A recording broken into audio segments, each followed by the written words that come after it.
to this live discussion on India-China standoff, which has claimed 3 Indian lives last night. And I'm joined today by Lieutenant General A.K. Singh, former Army commander and former Lieutenant Governor of Andaman and Nicobar Islands and Pondicherry, the Union Territory. And Ambassador Vishnu Prakash, a former diplomat who has served in China and has been following India-China relationship for more than 2 decades now. Gentlemen, without further ado, what is happening? I remember you and I were in the same setting in a conversation on India-China relationship just a few days ago. And we hadn't really foreseen that something like this would happen, that a senior Indian military officer and 2 Jawans would be brutally killed by Chinese soldiers on what India claims to be its own ground. Well, Nishta, you want me to start? Yes, please, General A.K. Nishta, if you remember, in our last conversation, I had mentioned that China is the one that has taken all these aggressive steps. No doubt on that. Number 2, China is running its operations as per a script. But we had also come to a conclusion that there is a limit to controlling a script. When troops confront each other on the ground, as the Indian soldiers have rightly confronted the Chinese who have encroached into our area, things can get violent.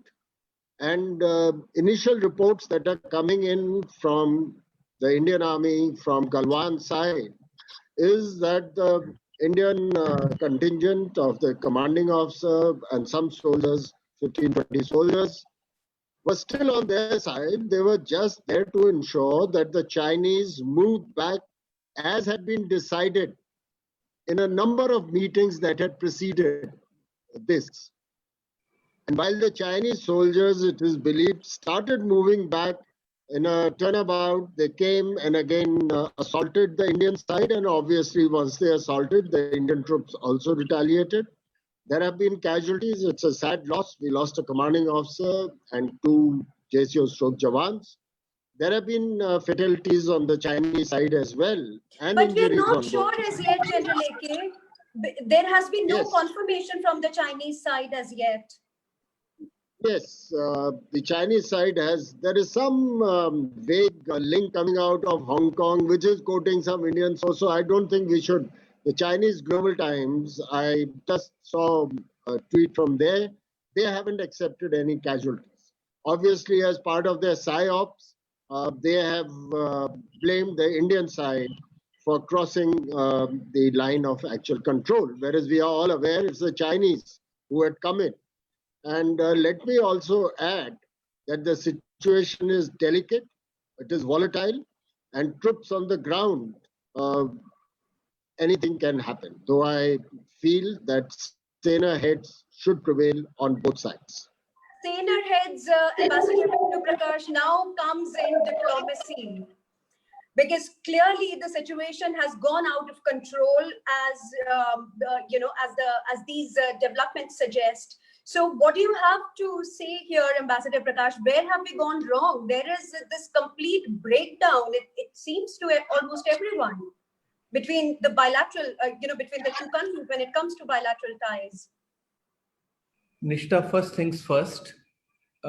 First is that if this is correct, the information that is coming in, what we know, information is still sketchy.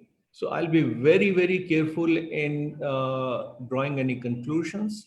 But if this information is correct, it is very, very unfortunate. It has set back boundary management by decades. So that is 1. 2, I would first of all pay my respectful homage to the 3 brave hearts who have laid their lives protecting the country. It's a supreme sacrifice. Now, it was waiting to happen, Nishta. It was waiting to happen.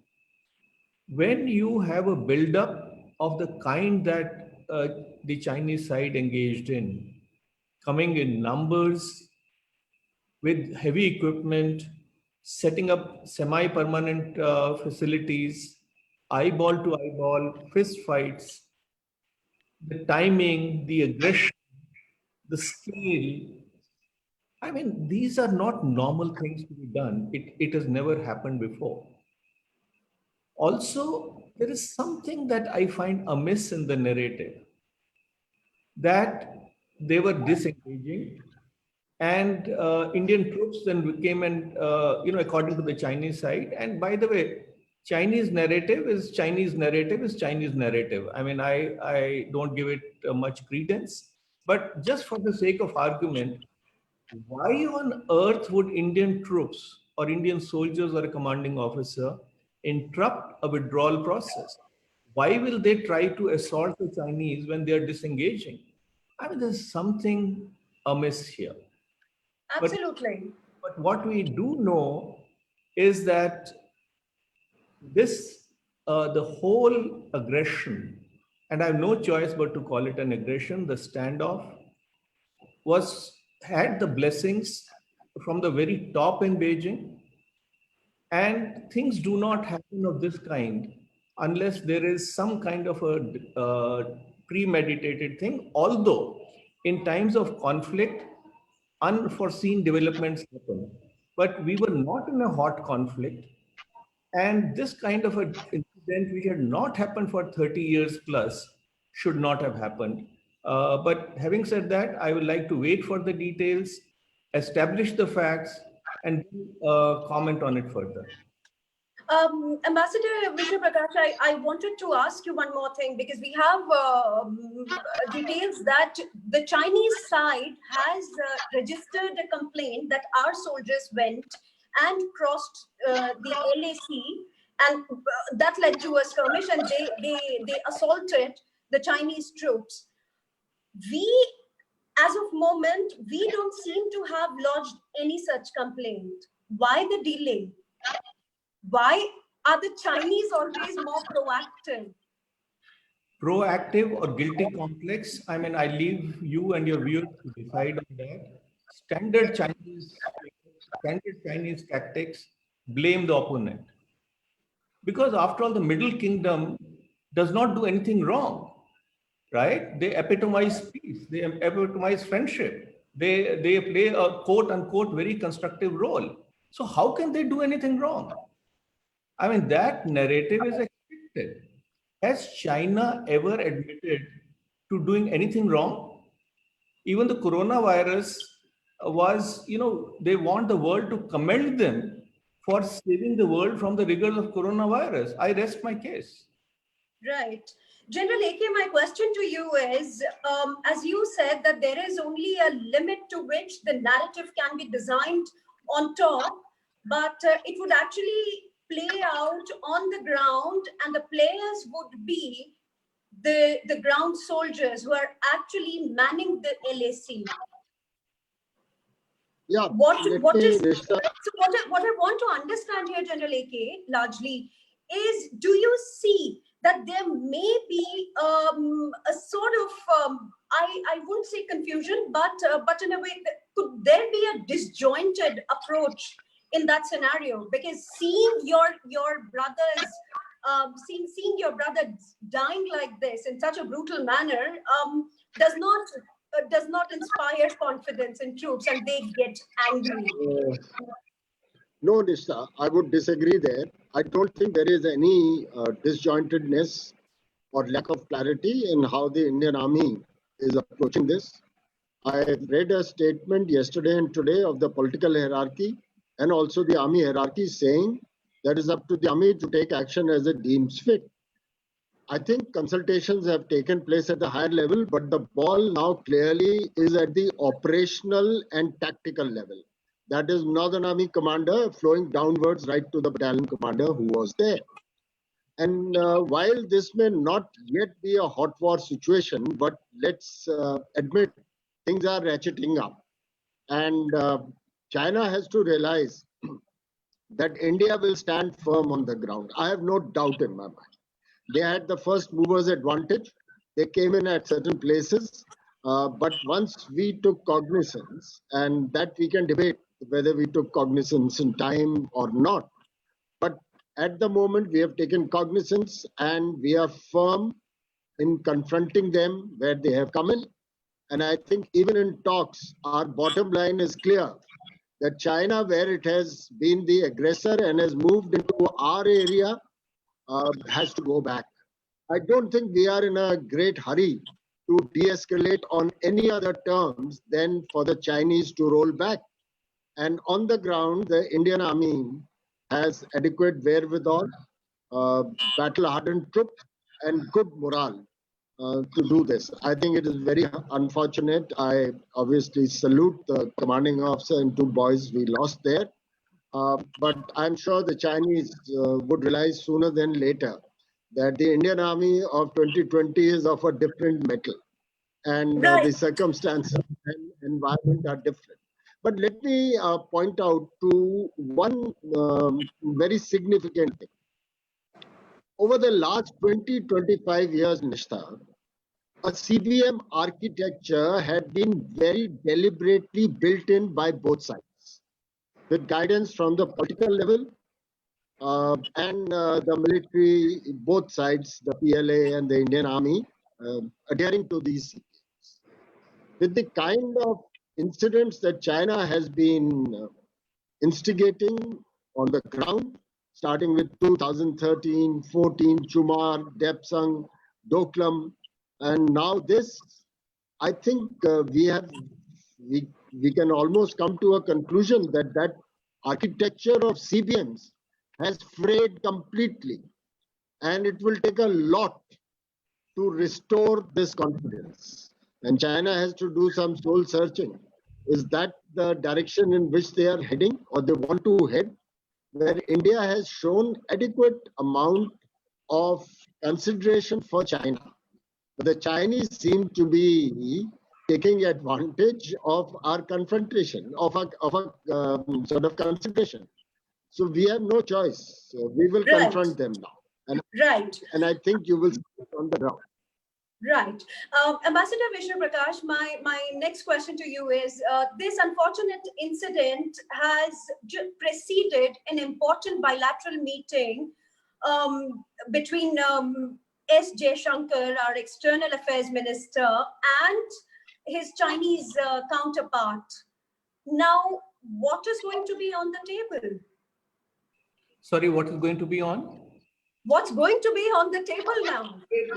Well, I think the agenda is quite obvious because, first of all, both sides will have to take stock of the situation and take a view as to what each side wants. Because this cannot be business as usual. There is, since 2013, a clear pattern. The incursions which used to take place by the hundreds always, and troops used to pull back, have been degenerating into standoffs. 2013, 14, 17, and now 2020. So this is not an accident. The incursions are clearly more aggressive. They are timed very well. There was one incursion which took place in 2014 as the President Xi Jinping was in India. Yes. Now, can this be fortuitous? Can this be accidental? Certainly not. So obviously there is a messaging that is going on, that China wants to convey a message that it can do what it wants to do. And so that is the kind of game that is being played. Now, it is unusual, but China is not a normal country. I mean, they want to supplant the US-centric regional and world order. So they are engaging in this adventurism. There is no other word but adventurism, with very consciously, with multiple objectives, trying to signal to India certainly to say that, look, you know, they are capable of escalating, to their neighbors, ASEAN region, Japan, USA, and so on. So it is, and they have been doing that since the COVID-19 breakout in South China Sea, Taiwan, Hong Kong. So it is Right. clearly a pattern. Now, why are they doing that? There are multiple reasons. But long and short of it is that Indian diplomacy, Indian defensive, India's military preparedness, everything is being challenged. And I still hope, for the sake of both the countries, neither of the countries is a small one, that we find a modus vivendi and Right. do not engage in hostilities, because it is in nobody's interest. That is, I think, would be the major agenda of Dr. Jaishankar's discussion with his Chinese counterpart. Right. My worry here is, and I'm sure you would concur there, that when it comes to these extremely egregious acts or adventurism, as you rightly said, then they appear to scuttle the larger discussion. You know, the larger discussion over whether it is the boundary issues or economic ties or anything under the sun. But you know, the killing, the aggression, that becomes the talking point. Does that worry you? Yes, it does. It does. But let us also know the nature of our adversary. China has a great amount of difficulty in having relations as equals. It wants to have a relationship where they want India to have a subsidiary position. So, and which is something not acceptable to us. Mhm. And they have always engaged, as Ambassador Sham Saran said, when it comes to the boundary, in nibbling away at the boundary.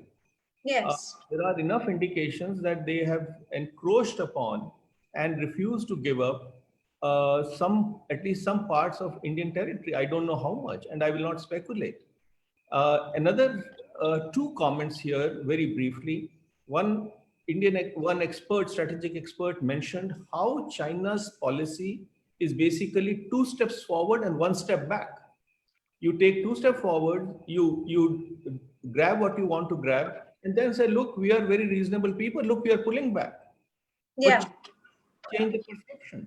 And secondly, also let us understand that China is a country which respects effective and relative power.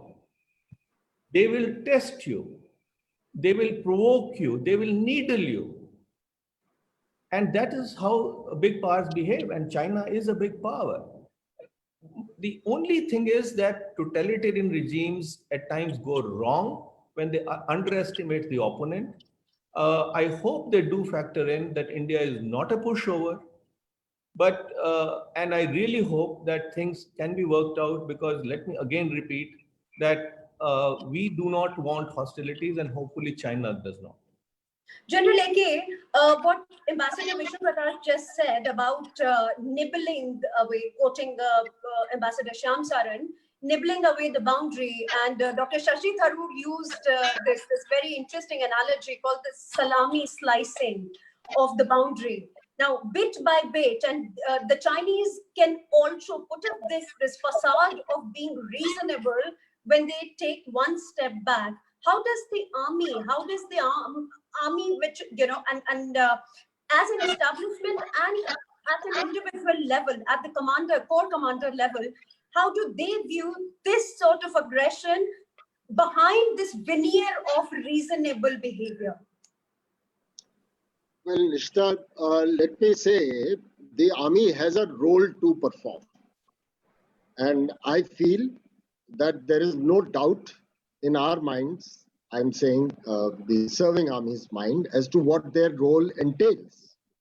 So I will answer your question in two parts. In part one, what should be our approach immediately to confront the present moment?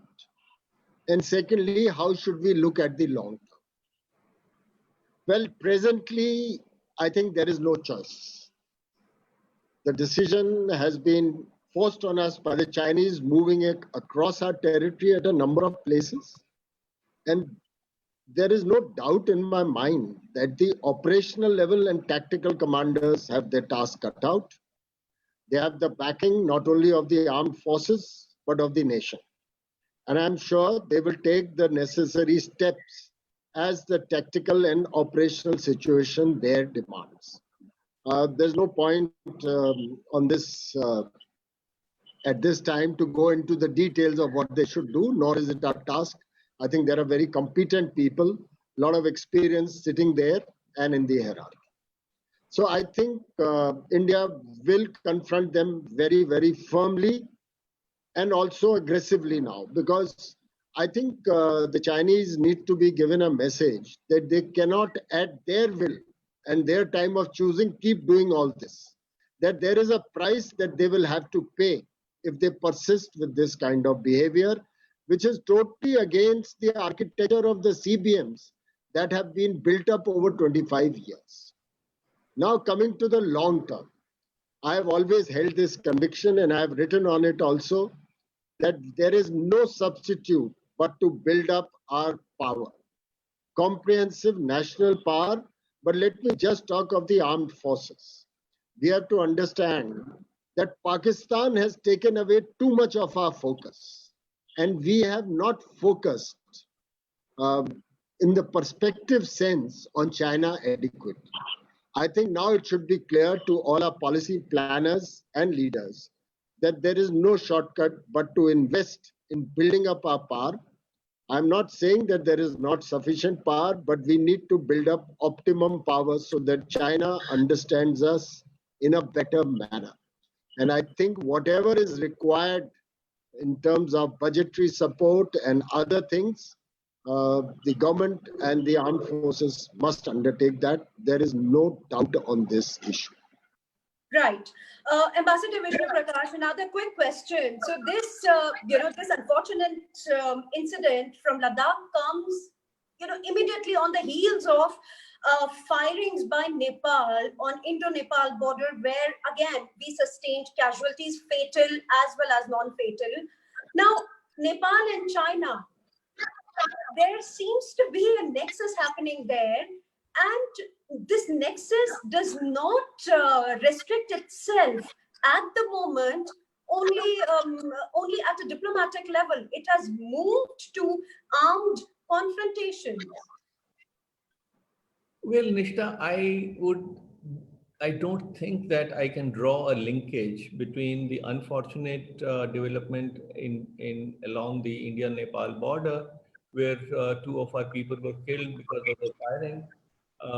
Even from our side, the law enforcement agencies have given a version which clearly indicates that we have to look at it go deeper in that, look at the sequence of events. And I think it's a bit far-fetched to link the two incidents. Nepal is clearly baiting India. There is no doubt about that. Oli has been trying to save his own chair, his own premiership. And well, Nepali politicians have not for the first time and not for the last time put their own interests before that of the nation. I mean, imagine this is one country which with 80,000 megawatt of power generation capacity can be the richest country in South Asia without spending a penny. But such is their proclivity to blame India and see shadows and demons where none exist. Oh, Bharat, Nepal ka pani Bharat ko benefit kar dega. Nepal's water has been going into the seas for time immemorial. Doesn't matter. But well, that is what our neighborhood is, and we have to deal with that. I think my opinion is that we have to be careful not to do anything that hurts the Nepalese people. But certainly, you cannot have business as usual with the Oli government, and we need to do what we need to do to ensure our interests, because national security, territorial issues are very, very important for India. But coming back to China, China will certainly fish in troubled waters. They will certainly try to have Nepal and Pakistan already is there. Other countries in South Asia to try and gang up against India. That is a low-cost option. So we have to be prepared for that. But as AK said, the bottom line is that we have to be strong enough to take care of ourselves. And I can also add that the more China breathes down India's neck, tries to push India, more it is natural for India to look at partnerships with other major powers, and which is not in China's interest also. But if they do play the same game, and well, that's how things can. If they have to happen, I again hope that we can find some kind of a way to work together. But the ball is clearly in China's court as to what kind of a relationship she wants from India. We have been trying, and we'll continue to try. Right. General AK, I want to throw a Nepal question in your side now. We have, Indian military traditionally has these very deep ties with Nepal. Our Gurkha regiments are a stellar example of that. Now, do you see things changing in that regard? Given the political climate between the two and the bilateral relationships between the two countries? No, I don't think immediately, because these ties are very deep and firm. And if you recollect that once this whole thing started about the claim of Nepal in Lipu Lake area, and there was a statement by the Indian Army chief at a seminar. The Nepalese chief was asked to comment on that, and he refused. Just a few days back, 2 or 3 Nepalese graduates, gentlemen, cadets have got commissioned into the Indian Army. Yes. And we continue to recruit. And when they join, and we all have dealt with all such people, once they are there in the Indian Army is their gospel. They stand by the color, they stand by their oath. And I think this relationship is strong and cannot be stretched by such temporary, setbacks at the diplomatic or political level. But Nisha, let me also say, since Ambassador Vishnu is here, I don't think such decisions are taken in a hurry. But I think a time has come in the 21st century. There's nothing that is a holy cow where national interests are involved. I think we have to seriously consider what is the path that India must tread in the future. Whether it will be omni-alignment, whether it will be non-alignment, whether it will be alliances or groupings, whether temporary or permanent, or whether we will continue to flow along the path of strategic autonomy. I would be interested to hear the initial comments of Ambassador Vishnu on this, but I think certainly there is little danger when you are heading for the higher table and people all around you are looking at you. There is a limit to how much you can hedge your bets. There is a limit to how much you can run with the hare and hunt with the hounds. And I think we have to now call a spade and decide what is in the best national interest of India. And that is the path that we must proceed on. And I'm not very clear on what is that path, but there must be debate and discussion on this within the strategic community, with the government, and to enable the government to get all inputs and then take a very considered decision. Right. Ambassador Vishnu Prakash, over to you. Thank you. I broadly agree with AK's outlook. I've been fortunate to have been associated with the Nepal file for more than 25 years. I was handling India's relations with Nepal and Bhutan as the director in the Ministry of External Affairs in the 90s. Now, Nepal, first of all, before I come to Nepal, let me turn the searchlight inwards. Clearly, we have committed mistakes. I would be the first to admit that. The problem with India-Nepal relationship is that while there is roti beti ka rishta, there is cultural affinity, we are taking each other for granted. I think it's the familiarity that is causing this difficulty. We take Nepal for granted, Nepal takes us for granted. And unfortunately, Nepal, and that is not only Nepal, any geographical small country would have a psychological difficulty being in the proximity of a large neighbor. So they have always bemoaned the fact that they are India locked. And it's a fact also that they have had difficulties of trade and transit. I mean, geographically smaller countries, I'm not calling Nepal smaller country, geographical smaller countries have a long memory.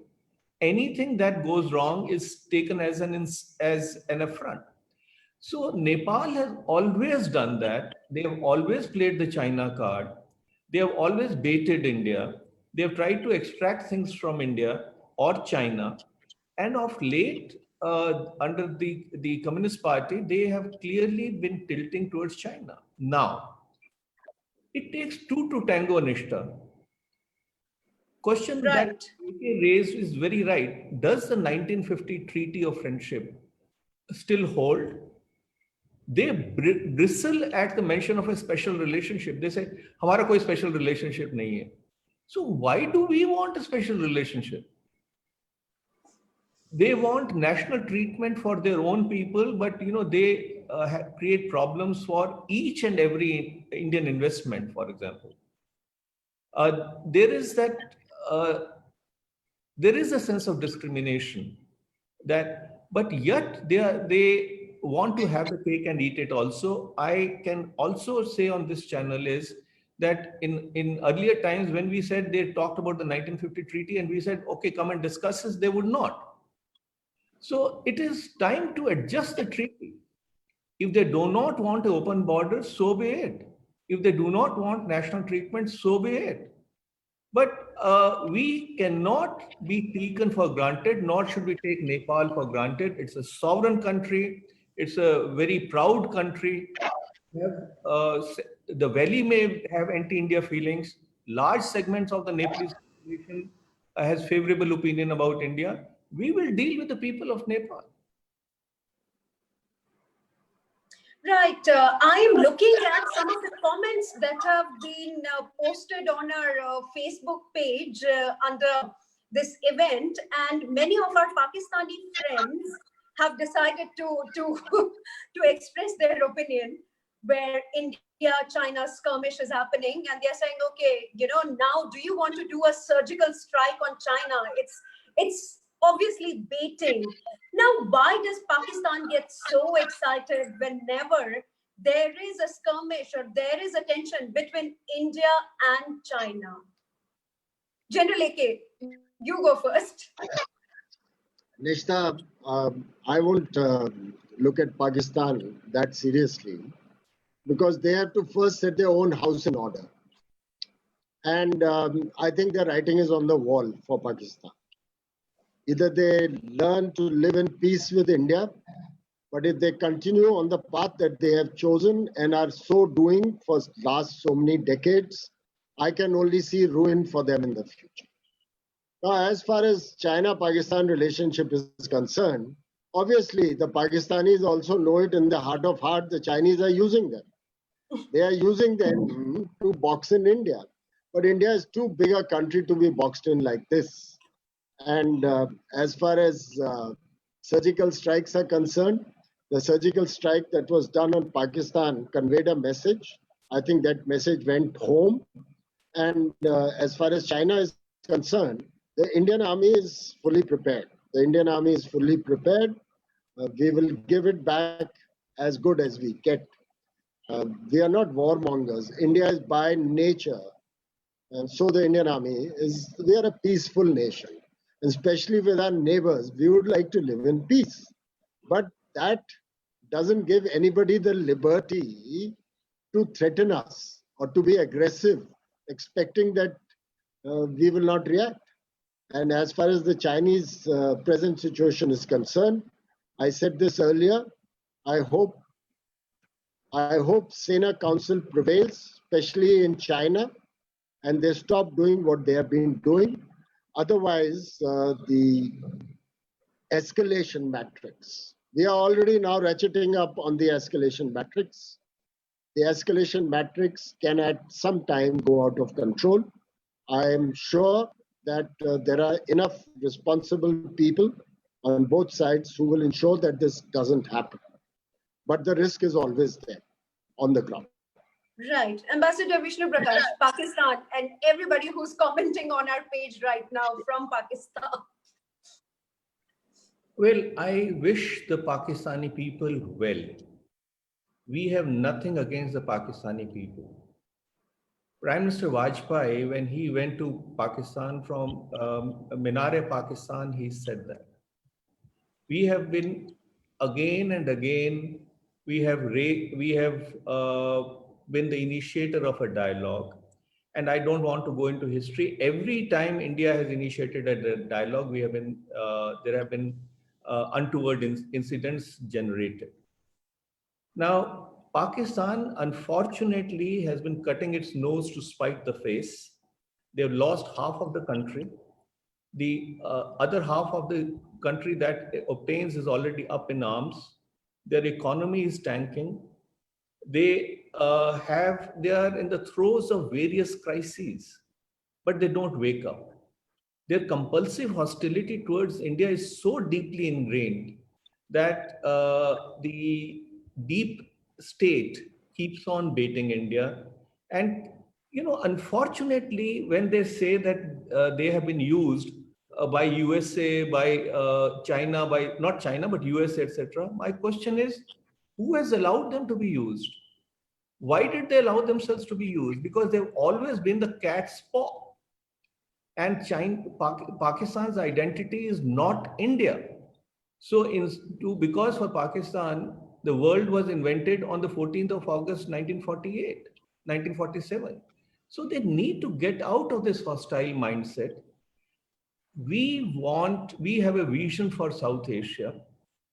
Why is it that in Pakistan, which was economically better than India 50 years ago, today is having IMF to mouth existence? Why? So they need to introspect. And I know, having served in Pakistan also, and being privy to some amount of exchanges between India and Pakistan, India wants to be instrumental in taking all the South Asian countries up on the economic ladder. We are like a tide which want to lift all the boats. Pakistan has similar concerns and challenges like India. But it's up to their leadership. If they want to continue that path, continue to be a terror factory, continue to do somebody else's work, continue to sell themselves short, nobody can help. Right. Now, final thoughts, gentlemen. General AK, what has happened last night is rather unfortunate and does not bode well for the relationship between the two countries. What would be your quick fix, 3 things that the army needs to bear in mind? Nishta, my first point would be that what has happened last night is not a casual incident. It was a very serious escalation where we have lost a commanding officer and 2 of our boys, and lives are precious for us. There is no question that we have taken it lightly. I'm sure the Indian Army has taken it very seriously, and this message needs to go to China. They need to understand that they cannot run the script. There are 2 people who are involved in the script. And therefore, while they had the first mover's advantage, the Indian Army has now confronted them and will continue to confront them till they go back to their original positions. There is no question of our accepting any loss of territory. We would prefer that this happens through negotiations, which had started, and I hope they reach a rightful conclusion. As far as the army is concerned, well, I'm not in the active army, but I'm a stakeholder in their well-being, and my heart and mind actually throbs for the Indian Army, and I can say with full conviction that the nation needs to have full trust in the Indian Army and the Indian Armed Forces. We are capable of defending our integrity, and let there be no doubt. Well, we have seen all kinds of writings on the social media and Twitter. Well, that can carry on. But the nation needs to be assured, and I'm sure the nation is already assured that India and Indian Army will do all that it takes to protect our not only our territorial integrity but our honor as well. Because now it's a question of honor at stake. There's no question of ceding to an illegal aggression against us. I can only say that we as a nation need to support our government and the Indian Army in taking all necessary steps towards that. Right. Ambassador Vishnu Prakash, same question. What advice would you like to give to your younger cadre people from the diplomatic corps? 3 things that they need to keep in mind, 1, 2, and 3, while dealing with China at this moment. Well, first of all, my younger colleagues do not need any advice from me because they are brighter, smarter, more knowledgeable than I am. But since you have extended this honor and courtesy to me, first and foremost, it is very important to know your opponent. And we are building now a cadre of IFS officers who speak fluent Mandarin, who get posted to China regularly, read Chinese history, understand your opponent. 2, it is very important to work with all stakeholders in government. After all, what is foreign policy? Foreign policy is nothing but an extension of domestic policy. And there our first and foremost need is economy and strong defenses.